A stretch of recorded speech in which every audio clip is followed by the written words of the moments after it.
Thanks very much, June, and that's for a great introduction. And it's wonderful to be back at UBC. I actually began my teaching career here at UBC just after I finished my PhD. The Department of English here was kind enough to bring me here for a couple of years as a postdoc, where I taught. First, I taught Romanticism, and then I was also able to teach my very first course in First Nations literature, and so it really was a turning point in my career to be here and to have that opportunity to teach that course. And so it's just wonderful to be back here and to see lots of friends and colleagues in the audience.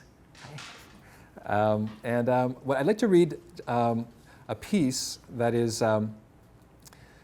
about a theme that I've been returning to again and again, sometimes successfully and perhaps sometimes less successfully, which is the something that's become much more obvious to us in Canada now in the last couple of years than it was when I first started writing about it, and that is the impact of the oil sands on Aboriginal people in northern Alberta and northern Saskatchewan. And that's what my film Land of Oil and Water is about, where I went up to my home and started talking to people about what the oil sands projects are, as you probably know, are expanding into Saskatchewan, and I was asking people in my home community and further north what they were expecting. And so we went there and talked to them, and this is a place that's very economically depressed, very high unemployment, and a lot of similar kind of features that a lot of Aboriginal communities have. But they were hoping there's jobs coming, there's a lot of change coming that might be positive. We then went over to the Alberta side of the oil sands developments, where for about 30 years the oil sands companies have been already mining the material there, and we interviewed Aboriginal people in those communities and asked them what advice they had for the people in my community. And it was very interesting, and it was not an uplifting kind of story to tell, but it was also it was really interesting to see the resilience of the people in the Fort McKay and Fort Chipewyan in particular, who've been living with this utter devastation for 30 years now, and have the prospect is that they will continue to live with that for generations and generations. So I've written a number of things about that, but this piece is this also comes sort of from other work that I've been doing with storytellers, and June was mentioning that I've been working on a film about storytelling. And one of the storytellers that I've been really privileged to work with is Omushkigo Cree elder named Louis Bird, who is absolutely wonderful person and incredibly knowledgeable about the Cree storytelling traditions. And I was very fortunate to teach a course with Louis. When he really was teaching, I was just sort of standing there in awe, in which he was the text. He told the stories, and then we discussed them. And after that, I was thinking about, had been going back home and visiting the places that are going to be affected by the oil sands. And Louis' voice was in my head in a way, this very traditional Cree storytelling voice. And so this is what came out of that. So it's called An Athabasca Story. I guess I should maybe explain one thing, we're not in Cree territory here. There's a figure in the story who's named Elder Brother, and anyone who's familiar with Cree stories will know that this is Wisagajak. This is the trickster figure in the Cree tradition. One winter day, Elder Brother was walking in the forest, walking cold and hungry and alone as usual, looking for a place to warm himself. His stomach was like the shrunken dried crop of a partridge. It rattled around inside him as he walked, and with each step he took, the sound made him shiver even more. Where will I find a place to warm myself? He wondered. Surely some relations will welcome me into their home, let me come sit by the fire. But he walked for a very long time and saw none of his relations. Eventually he traveled so far west that he didn't know the land anymore, and even the animals wouldn't help him because they knew how hungry he was. They kept a safe distance. So he shivered and rattled his way further and further, without anything to guide him except the lengthening shadows and his unerring radar for trouble. When he was nearly at the point of slumping down in a snowbank and giving up, Elder Brother thought he smelled something. It was smoke, almost certainly, though a kind of smoke he'd never encountered before. And though it was not a pleasant odor at all, not like the aromatic pine fire he had been imagining, he knew that it meant warmth. So he quickened his frail pace and followed the scent, over one hill and another and yet another. And eventually he came to the top of one more hill, and he looked down across the empty valley and saw the source of the smoke.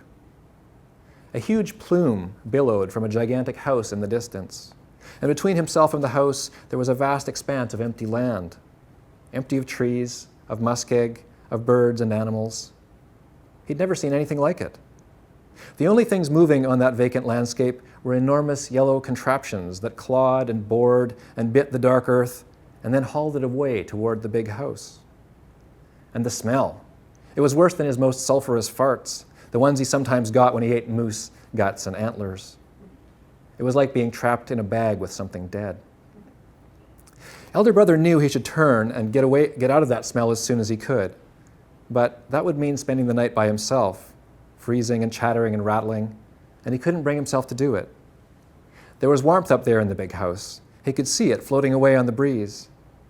In places, he could even see the heat rising in fine, wiggly lines from the newly naked earth itself.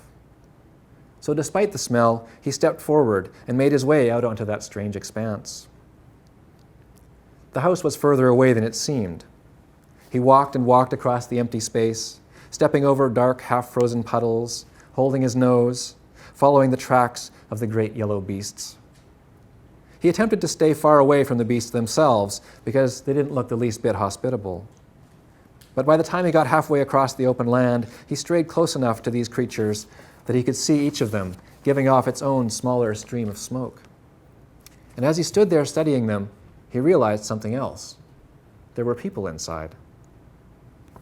Maybe they were houses, he thought. Warm, comfortable houses that by some magic were also capable of digging and hauling the earth. Certainly they were big enough to be houses. He got closer and watched again as one of them rumbled past, shaking the ground at his feet. The man inside was bare-armed, as if it was summer, and he was chewing on something.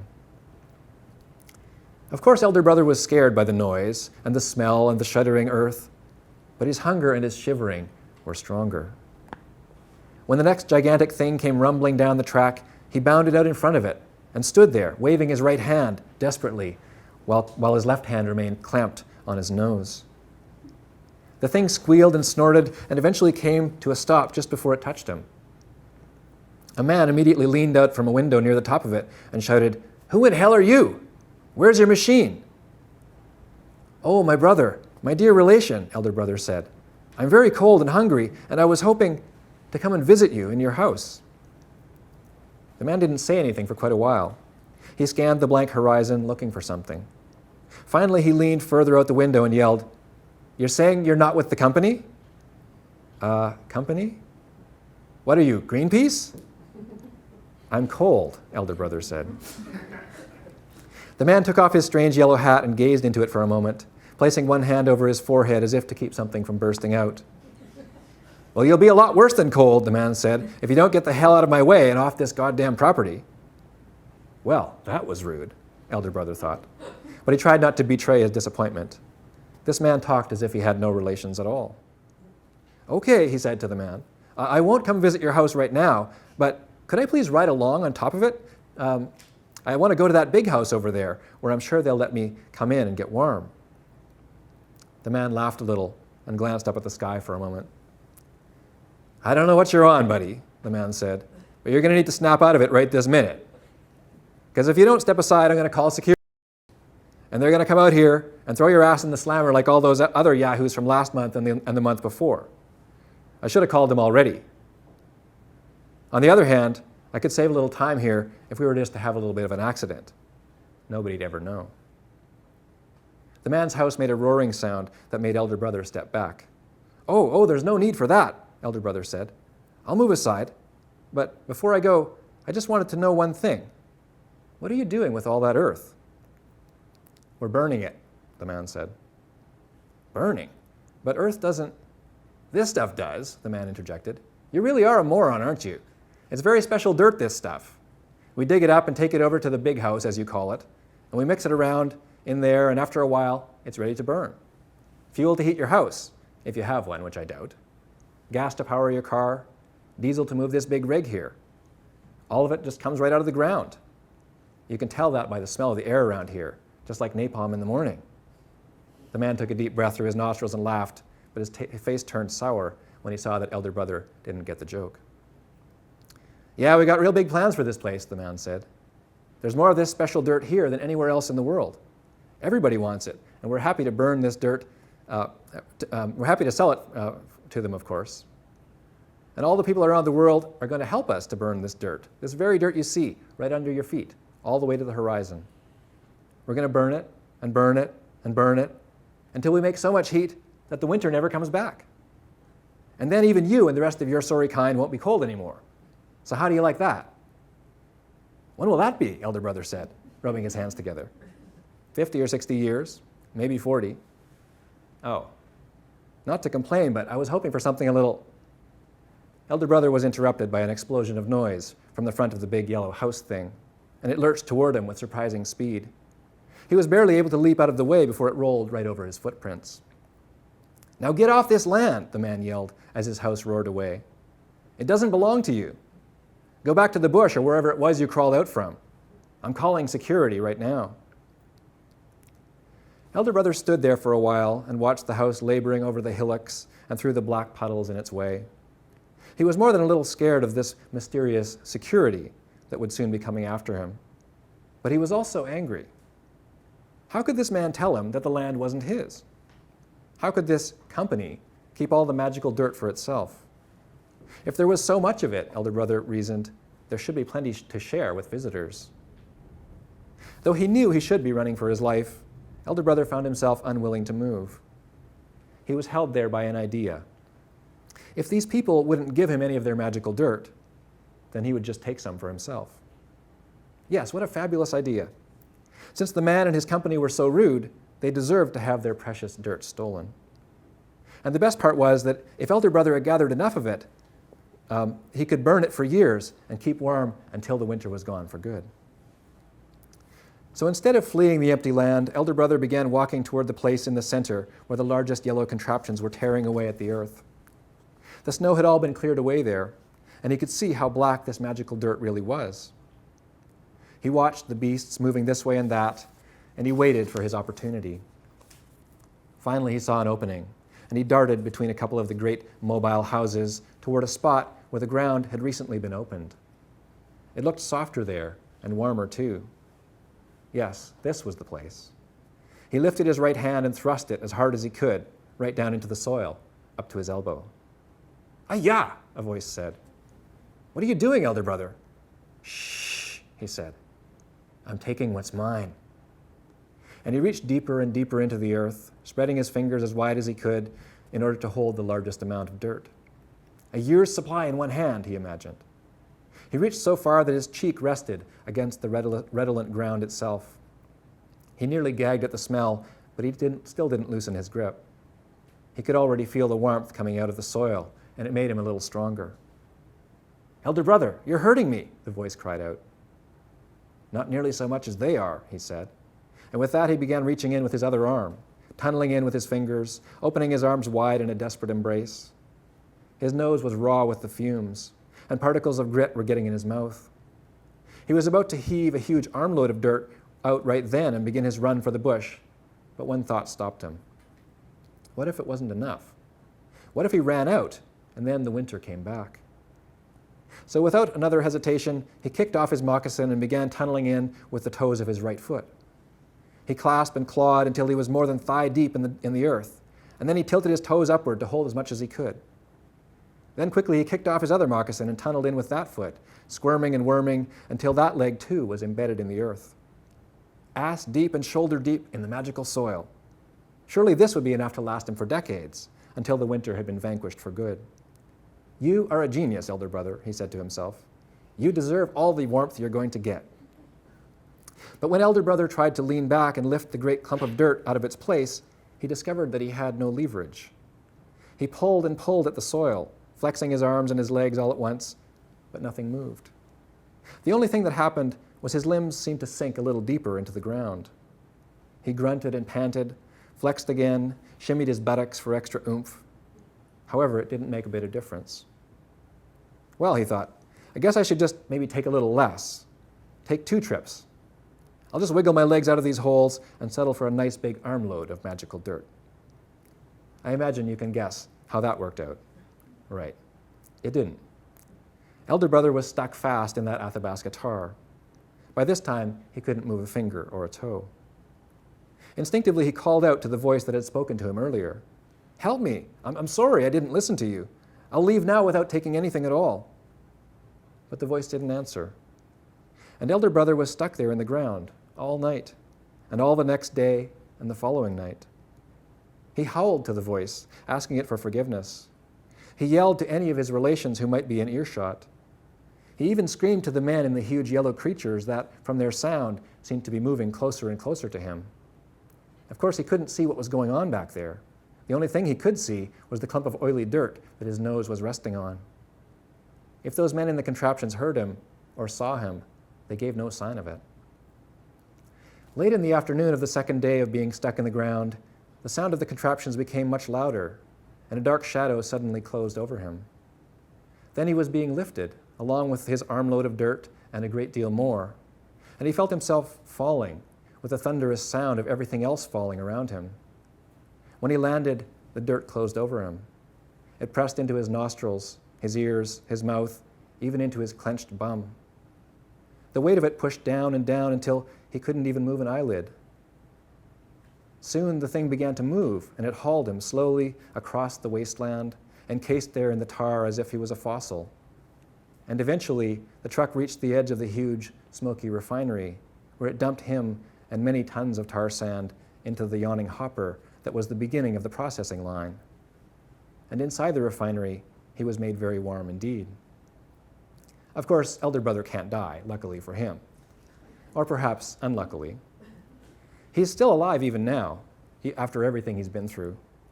It's true that people don't see him much anymore, but sometimes when you're driving your car and you press hard on the accelerator, you might hear a knocking, rattling sound down deep in the bowels of the machine. That's elder brother, trying to get your attention, begging you to let him out. Thanks. I wasn't quite sure what to read tonight. I was looking through, the weird thing is when you look out, you can't really see anybody. Oh my goodness. So yeah, it's going to take a while. I was, just looking through some of my older stuff and thought, well, maybe I'll start with something older just to scare myself a little bit because I haven't read it for a long time. It's coming from a piece called Urban Tattoo, and it was a one-woman show I did around a young girl, a Métis girl, that dreams of going to Edmonton, of all places, and then Hollywood to become Jane Russell. So it was kind of set in the 40s and went through the decades, and she finds herself in Edmonton, and things don't go the way she planned, and she ends up in kind of a psych ward, and she gets released, and she's on the streets. And so things on the streets are influencing her as she kind of takes in what's going on at the time. So we'll try this. In the background, I guess, is this black and white photo or a black and white movie of Jack Kerouac and the boys. And this is called With or Without You, Jack. Okay, wish me luck, because there's a lot of words coming fast here. Okay, you ready? And there's some words in here that might be bad words, so don't blame me, blame the character. Okay. Okay, here we go. That's weird.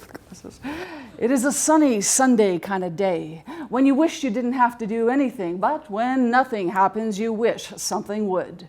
A great white car shaves its head, and convertibles down the West Coast blaze a spring, and on you could drive on if you knew where to go, if you didn't have to get up and dance a dance, if you didn't have to eat in 3 quick stares at the tablecloth, if the world was fairer and greater than your mind imagined in grade 3, when everything was so fair you didn't know it, and the only time things weren't just, you just screamed.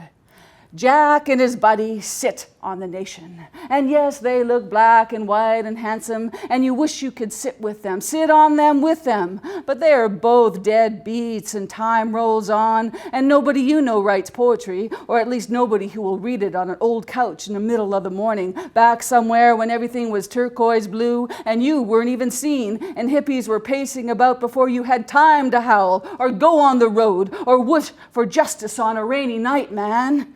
Beat, beat, I'm doing the beat. It is a beat I'm after, my beat, not a pale 50s beat of sex and drugs and black and white photos of men doing exactly what they wanted. How original, how beat. Maybe that is a beat, a male beat that repeats itself with self-patting hands and the right hand of God's fingers jacking off a revelation to their society. Jack Kerouac was French-Canadian and not an American, so who really knows anything? And he was on the road with a bunch of self-serving men and their self-serving pricks and mouths sucking everything that could not suck back and some that did. An unfair judgment, perhaps, but I'm doing the beat with or without you, Jack, because I don't have to stop and you don't have to get it. Sorry, there goes. That was rude to start off with, wasn't it? I could have started off gentler and nicer. Huh? I don't know why I wanted to read that. So weird. I'll read this one because a little bit Warren was talking to. I wrote a play called Burning Vision some years back around the uranium Northwest Territories and kind of how this uranium, once unleashed to the world, created havoc and pain for anybody who had ever touched it. So this character here is a Dene widow who is, I guess, trying to let go of her dead husband, who was a ore carrier. A lot of the Dene men carried the ore, uranium from the mines, and were, I guess, continue to be sick from the contamination from different cancers. So in Dene traditions, like many others, you burn your loved ones' clothing and things they loved in a fire. And so in this play, she's been sitting at this fire for a very long time and not really wanting to let go of him and not allowing him to go to the spirit world. So this is the widow. We used to be able to tell where we were by the seasons, the way the sun placed itself or didn't, the migration patterns of the caribou, time, by the way we dressed or how we dressed or undressed the ones we loved, time. I remember the way he smelled. Women are always criticizing the smell of the man, but I miss his smells, all of them.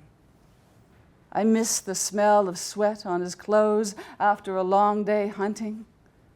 I miss how the land stayed in the fabric even when he got inside the cabin. I miss helping him to take his clothes off. Sounds funny now, at this age, talking about taking a man's clothes off. But I miss the ritual of it, taking off the layers to get to his skin.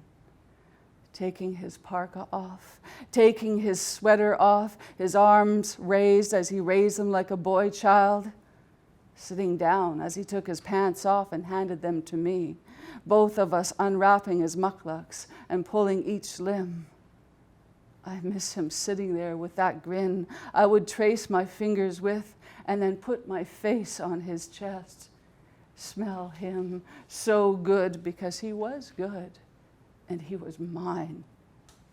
Smell his neck, eyes, and hands. Smell him so good, I would cry sometimes because it was the smell of love. You never forget that smell. I wonder now if his spirit has skin. I want to smell him. So that's the widow. should I do next? I wish you guys could just have the cards, eh?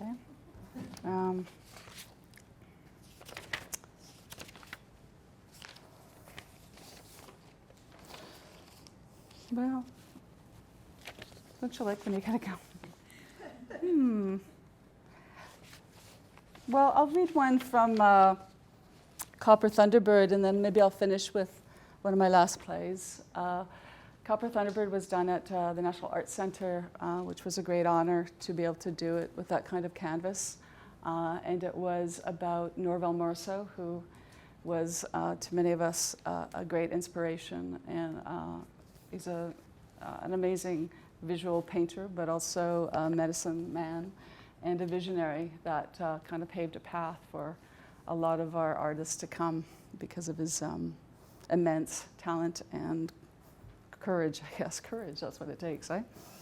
So in the play, what I did was, instead of just having one Norval Morceau, because he lived so many lives and was so big, I made him into three different characters. There's three different parts of himself. And one part of himself was a young man, kind of the warrior in some sense. Another part of himself was the old man, the medicine man, and the last part was the boy who started to paint. So when he began to paint, he painted on the sand in Ontario on the lake, and he would paint all his images on the sand and had no problem with the water washing them away, because he believed it would go back to the earth and then come back again. So that our art is, it gives and takes, but it remains alive. So at this point in the play, he just finished his first big exhibit in Toronto, and which was a huge success. It sold out. Everybody bought every last stitch of everything it owned. It also was kind of a turning point in the sense that his success also brought him great pain, and so I think he was lost for a while trying to figure out how to incorporate both the success as a painter and as a man that was supposed to carry his art for his people forward. So in this scene, there's three of them that represent him, and they're in this huge dark kind of painting that's an ocean, and they're all wearing these three black suits. So you can kind of think about 1965, those black suits, and those beautiful looking men. And here we go. This is a young man.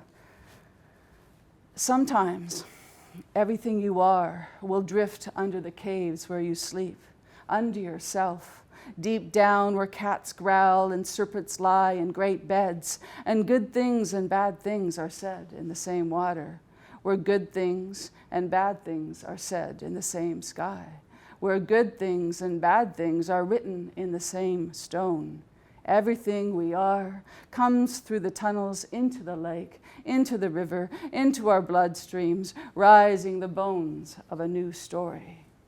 The old man.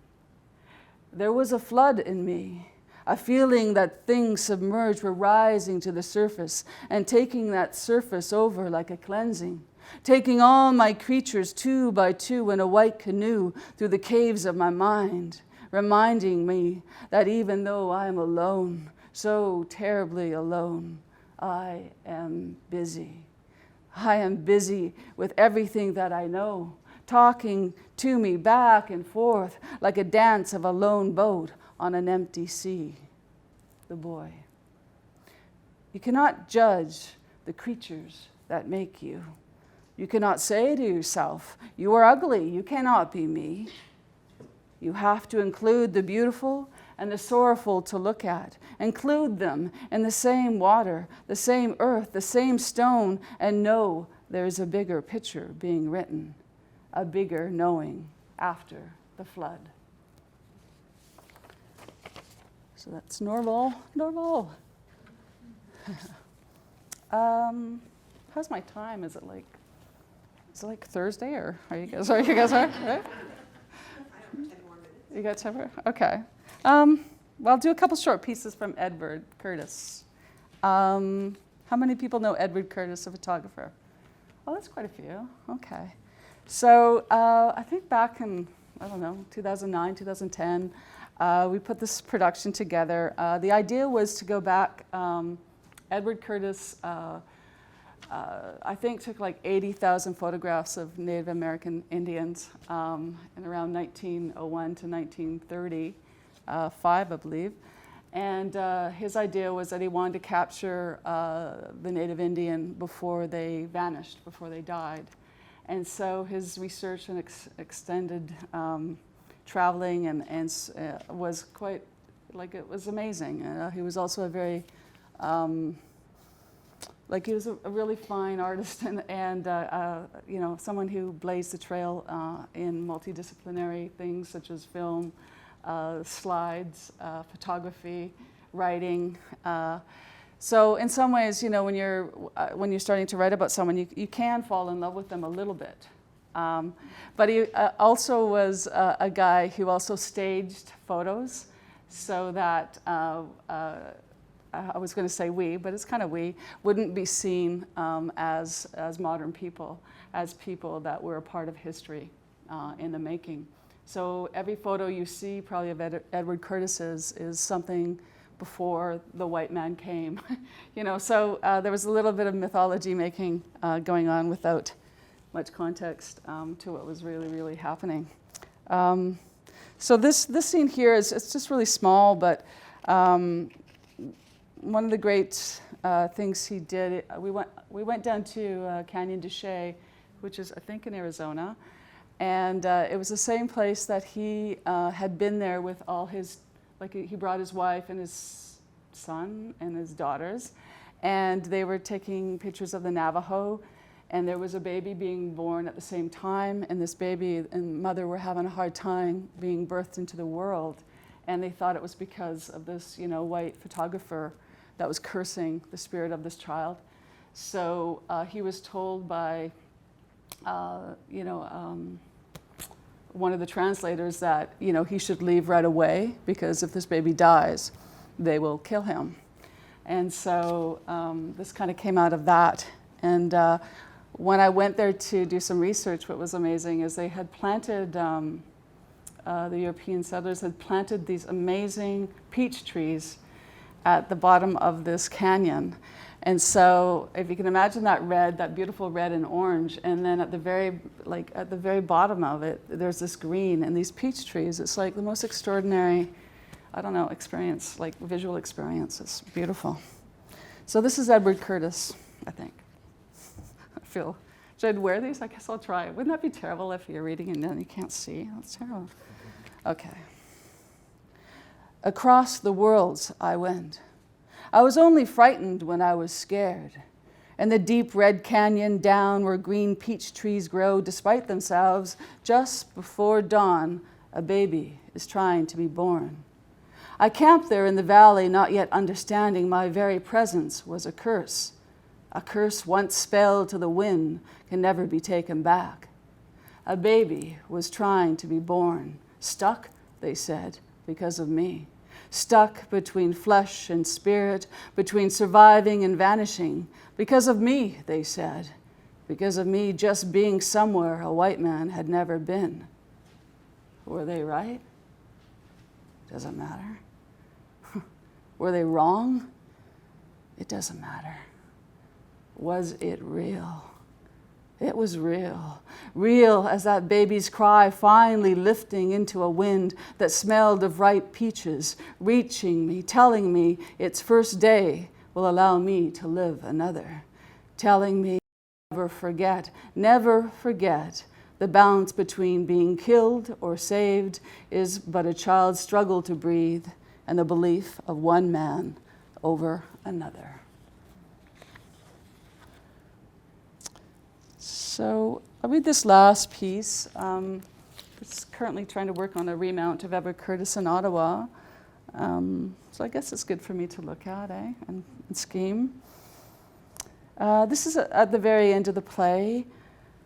The main character, Angeline, is a photojournalist, a Métis photojournalist who is covering the Arctic Games up in the north, and comes across this event, this happening and kind of spirals into like a post-traumatic stress. That sounds right, doesn't it? Yeah. So in this kind of breakdown or breakthrough in the play, she's able to meet Edward Curtis, and they kind of come together to meet and argue 100 years worth of things. But at the very end of the play, we come to know why she was, why this event, this trigger happened for her. So there's 4 characters, and I'll probably just read as much through as I can without kind of going, crazy back and forth. No, just kidding. I got to get out much. Okay, so here's Angeline, kind of going back into the north and into this memory. And Edward Curtis is there, his wife, Yiska, her boyfriend. And they're up in the Arctic, and it's this beautiful, beautiful day, all snow and ice, and it's amazing. So Yiska says, I don't need that. I need these. Silly. Here we go, Yiska. So Edward Curtis and Dr. Claire, his wife, stand wrapped in blankets. Yiska is in his parka. They stand in the snow. Yiska. There was a call around 4 a.m. There was a call that rang out throughout the village, a call you don't want to hear because you know it's not good. I picked up. Probably every house in the village picked up and set out into the night that is day, day that is night. Angeline. I set out like everyone else, blankets in hand. The sun was just coming up or down. It was beautiful, like nothing could touch the way it looked. I walked through the snow, slower, less able to walk in deep snow, less able to keep up with those that had been doing it all their lives. They passed in front of me, like a wave of bodies and breath that clung to the air. I was behind, but I was also able to see things for the first time. Seeing so clearly I could hear. Well, a young father had been found in the snow, almost frozen, drunk, and then thawing, asking where his 3 kids were. Where are my kids? Where are my children? Well, they weren't in his house. They weren't in any home. They weren't in any home. They weren't in any house. But there was a sound, a kind of beautiful sound that found me. And I looked down. They were outside. She sees a little baby impression in the snow, frozen. She froze in minus 38 degrees in a small sweater, a small pink sweater. I kept thinking, Jesus Christ, Jesus Christ. She fumbles forward. A larger impression of a boy in the snow appears. I stepped forward, and there, 5 steps in the snow, another child, age 4, frozen. These beautiful, rosy, chubby cheeks. Jesus Christ. I stepped back 1 day, 1 night, 1 year. I stumbled back when my hand landed on something solid but soft. Jesus. No, I looked back, and her hand was reaching out as if she had seen something, a possibility, age 8. She reached out and froze in that possibility. 1 day, 1 night, 1 year. I knew it was too late because they were so beautiful, perfect, frozen in time, dead. I began to write. 3 children were found in the snow. Oh, that's as far as I got. 3 children were found sleeping. Well, she begins to take her coat off and lays down in the snow.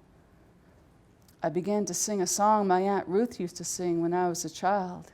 1 day, 1 night, 1 year.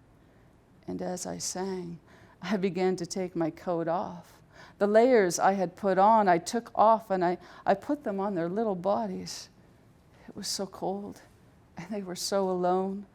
I laid down with them, covering them with a blanket the best I could. I rocked them into their sleep, tucking them into their sleep. Shh, baby, I'm here. I'm sorry. I'm sorry. I'm so sorry this happened to you. I became so tired. I could barely keep my eyes open because I was so sorry, so tired. So I shut my eyes. I shut them. So I shut my eyes because I could no longer see what I could no longer know. Angeline looks up, covered in a blanket of snow. She looks directly at Edward Curtis. Well, aren't you going to take the picture? Take the picture. If vanishing is so beautiful, take the picture. Take the picture. If vanishing is so beautiful. Thank you. I'll venture something here, which is something that occurs to me between, I guess, reading and then being so inspired by Burning Vision and by the Edward Curtis Project, and also Warren's work on the tar sands, which of course Albertans like to refer to as the oil sands. And that is just the ways in which we both dialogue with the technological and technology. And how there's that inevitable corrupting process that we go through when we give over to all the powers of the technological. How the technological forever changes how we think and speak and see and how we feel. And whether there's any way out of that terrible bind that we get into, because we lose so much when we give ourselves over to the technological. Whether it's the technology of photography, or whether it's the technology that's offered by dreams of energy. And is there any way of continuing to maintain the traditions that are earth-centered while we have all this technology, all that wrapped around us, and it all seems so hopelessly inevitable that it's, we're going to be strangled by it.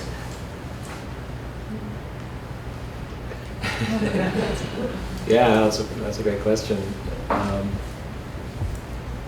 Certainly, for me, talking to the Cree and Dene Métis people in northern Alberta, it's clear that the technology of the tar sands hugely affects the way that they interact with their land, and that's so crucial for Indigenous identity. But it's really crucial for everyone when you think about it. So there, they, because of the dangers that the companies say it's dangerous for you to go out on this part of the land, so you can't go on your trap line unless you call the company, and then and also just in terms of they've been told not to eat things and things like that. So that whole that's a profound cultural effect that has over time for people, and so we saw in the community that the elders were especially were just so, they felt sort of assaulted by that, but the younger people who didn't grow up with it in a certain way, they were adapting, I guess, to a certain degree, and they were working in the they could get very high paying jobs, and they said, well, this is not so bad, it's a trade-off.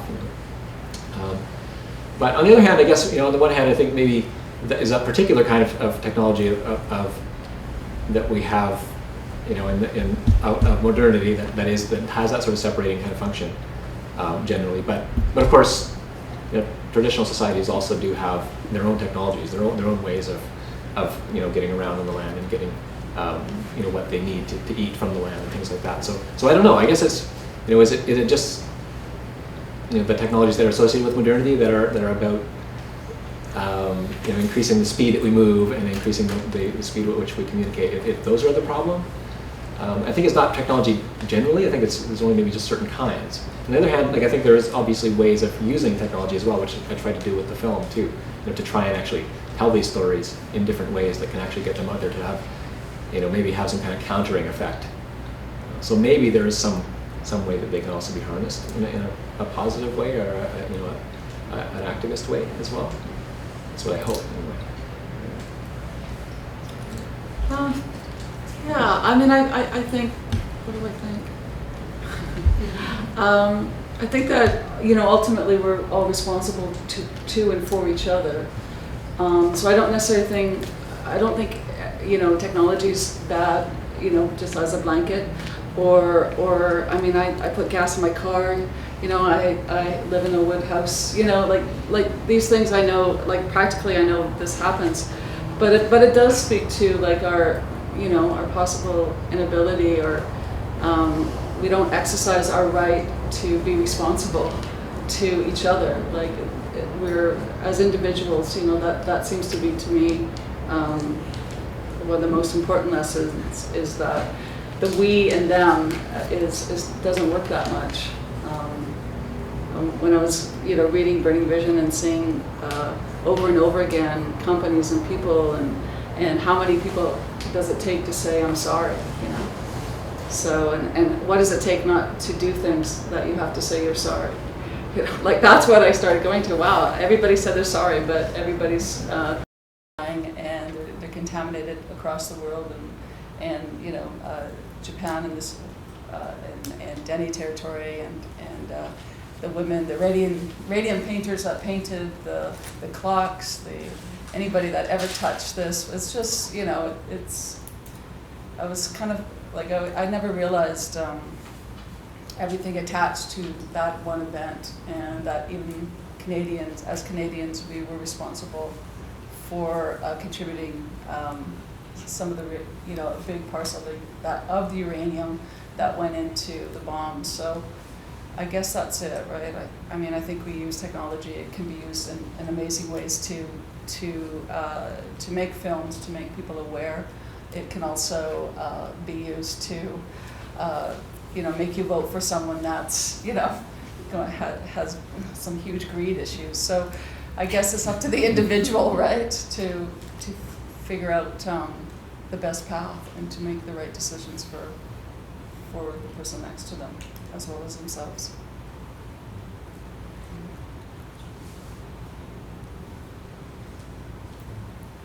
Warren, what was it like for you to inhabit that storyteller voice? Because the other fiction of yours that I've read, you've inhabited more contemporary voices. So how did you find that? Yeah, that was certainly came at me out of left field, that story, in a way, and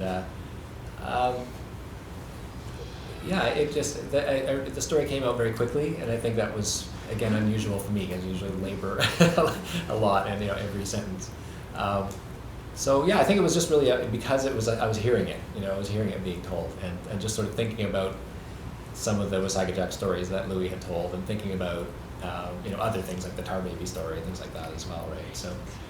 So I guess that as a folk sort of story, that was very different for me, but yeah, I enjoyed that. I don't know if I'll do another one like it at all like that again, but it was a fun experience to just sort of mingle together that sort of oral storytelling voice. I've done used sort of oral techniques in other nonfiction, like in the Prairies, but this was a different kind of thing. It was more like a folktale, I guess, in a way. In a sense. So yeah, it was fun. I don't know if I'll do it again or not, though.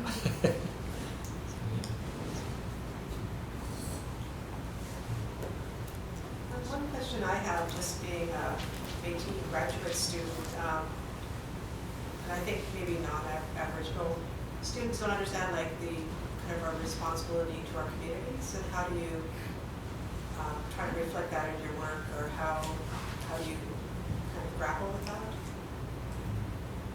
Oh yeah, we get past that.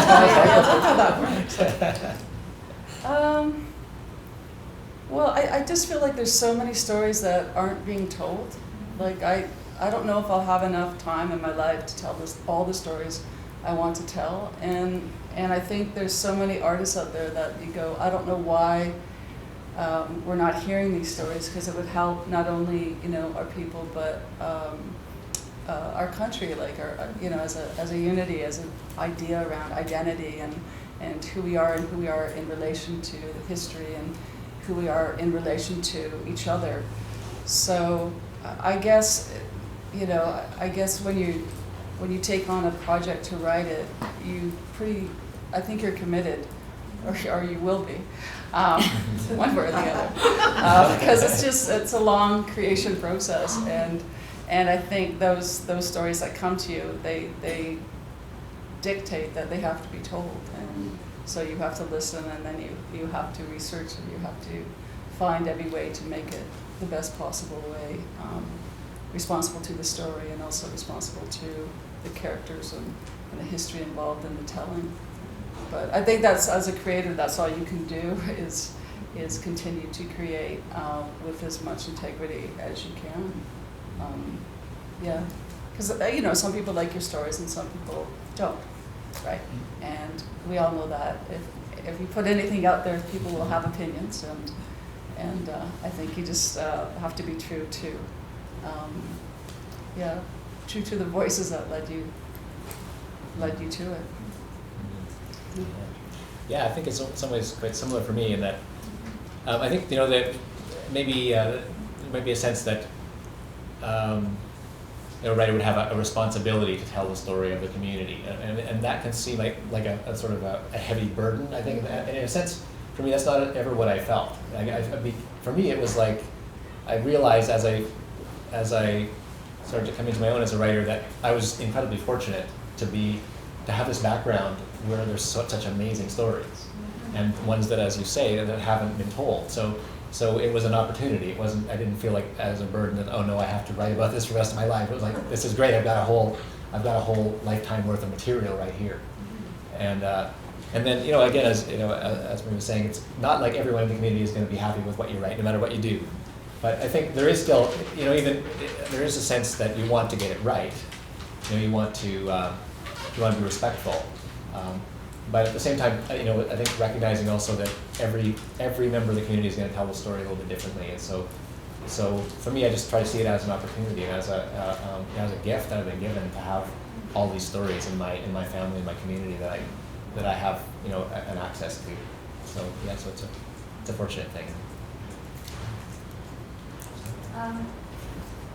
This is somewhat on the topic of community. I know so little about Métis identity, but I am mixed myself, mixed like white and Guyanese, or French Canadian and Guyanese.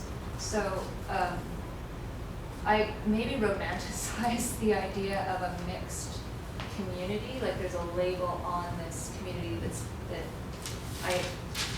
I wonder if maybe some community resolution about mixedness exists, and so because you would have two different ways of inhabiting Métis identity, I wondered if you could respond to that, because as a mixed race, as somebody with a mixed race identity who just went to like one of these first mixed race festival that happened here in Vancouver recently, it's not, for me, it's not an identity around which one can build a lot of community, or the way to do that is a very different thing and not historical in the way that Métis identity is. So, any thoughts on that?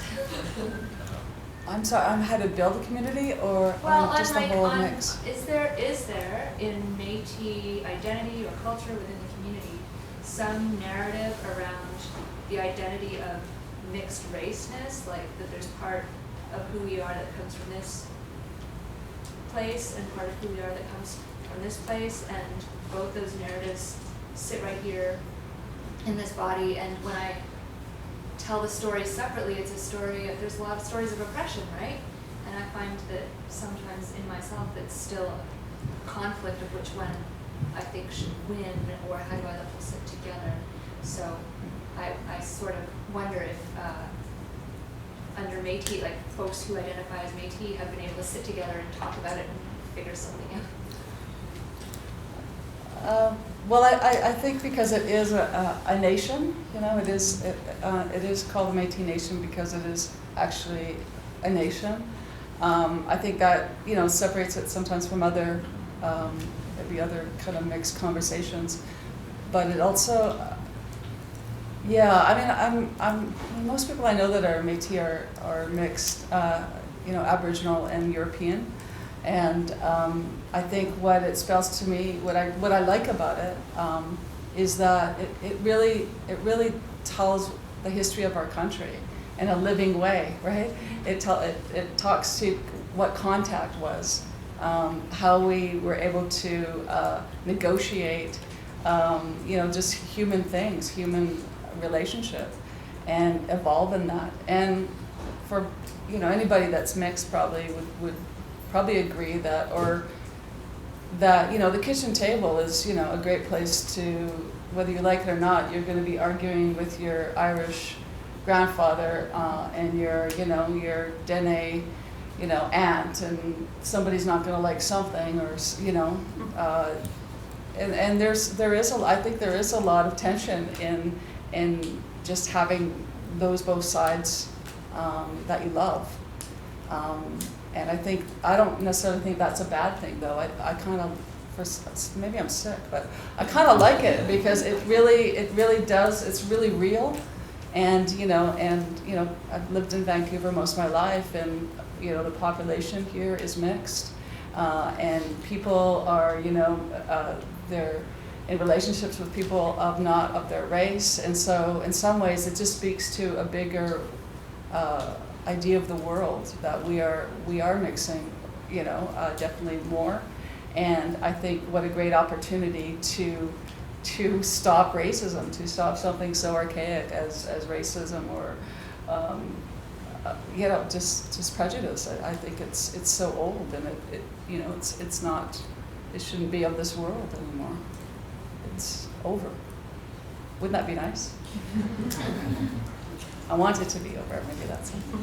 So, yeah. Well, this reminds me of a conference I went to on Métis identity about 5 years ago, and it became clear after about the second session of the conference that we were not going to come to any resolution as to what constituted Métis identity, and it became less and less clear as the time went on over the 2.5 days of the conference. But actually, I think a lot of us after the conference started thinking about how that was actually important. The fact that it was impossible to come to a conclusive definition of what Métis identity really was.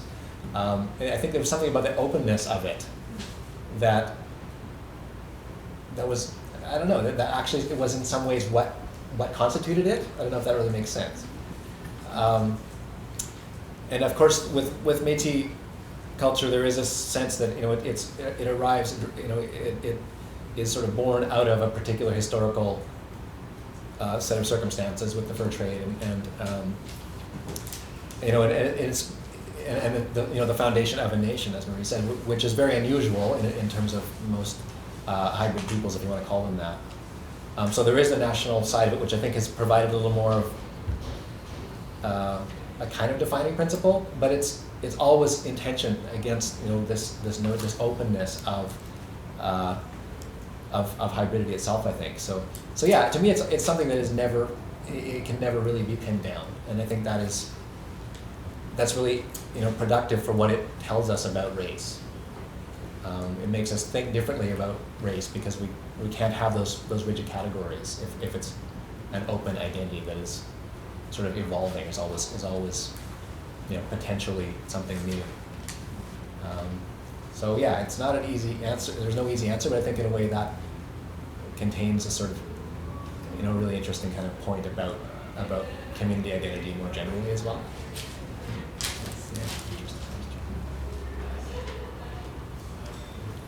Any other questions? Is there time? Yes. I'm trying to get a question that you could both answer, but I know it will be hard. So I know that Louis Bird's stories are on the web, and I have been to some of your plays, and they're incredibly technically complex, that there are things going on the stage with light and with, I presume, even computerized language, so in some ways you're both working with this new media. And I suppose the question is, speak to that in some way that's interesting for all of us to hear. But also just, it's obvious taking these some tradition and putting it out into the 21st century is happening there. And sort of interested in that. Yeah. Go ahead. Okay. Yeah, well, I think I should say Louis Bird's stories and others that he collected from other Mushkego Cree elders are at his website called ourvoices.ca. It's an absolutely amazing resource and just fun to listen to the stories there. And I think that new media has provided a way of sharing oral stories and sharing oral culture in a way that books never did. So I think it's a wonderful thing that you can hear the storyteller's voice. You can have a sense of the presence of that person. You can hear the cadences and the pauses and everything like that. So it's not the same as hearing the storyteller. It's not the same as having the person there telling the story specifically for you, for that particular audience. And it's, of course, every time you play it, it's the same, which is not the same as it would be if you had the storyteller That there. should be computerized. So it's still a facsimile, but I think it allows you to understand the story in different ways. And so that's really, I think, a wonderful thing that new media technology allows. And I think that a lot of contemporary, especially younger Aboriginal artists are taking advantage of that as well in terms of music lyrics. We see a lot of Aboriginal hip hop, which I guess there's a show coming in the art gallery here in a couple of weeks starting. So I think there are ways in which orality is being re-accessed, I guess, by our contemporary artists, partly because of the technology. I think it's allowing that more now. So it's exciting actually to see that too. So I do think there's some really positive aspects to it that are, even with someone who's an elder like Louis who doesn't, he doesn't do a computer very well, but when he first started recording those stories, he was using these huge reel-to-reel tape machines. That was the ultimate technology at the time, right? That was very high tech, and he's so glad that he recorded those elders now. He has those stories. So he did that. Yeah, he himself did this, and it was such a huge machine. He couldn't take it to the elders. He had to bring them to his community, and they were amazed to see this thing operating. And now, it's changed, but he's very glad he did that at the time to make those recordings. So yeah, it really enables some aspects of the culture to be shared in different ways and maybe preserved in different ways too, which is a good thing. I'm all for it. I mean, I not all the time. I was laughing because I was in a production last year, and as a writer, I was sitting in the back, and there's actors not on deck, and so I was giving notes to them through texting. And then I thought, how ridiculous is it that we're all in the same room and you're texting someone over there because you don't want someone over here to hear what they're saying. So that's how silly in the tradition of theater that we've gotten sometimes, right? But I think it is a way. I think it's just storyteller tools, and I think whether it's coming from a traditional origin, and they had, I think they had pretty sophisticated ways of telling stories through dance and through language and through movement that was interconnected and woven and designed through craft.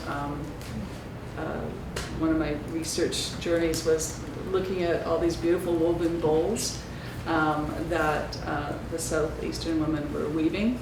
And so I was talking to the curator, which I loved, and you go, well, it's a craft, right? It's a beautiful technical craft.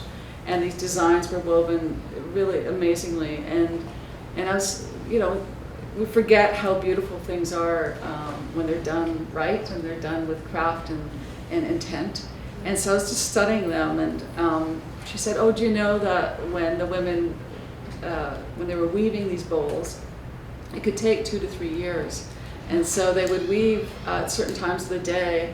And so what they believed is that all their children, like all the relationships that happened, like say we're sitting here and I'm weaving, then all of you would be woven into this bowl, and all our love and all our misery and our fighting and our beauty would be woven into this bowl.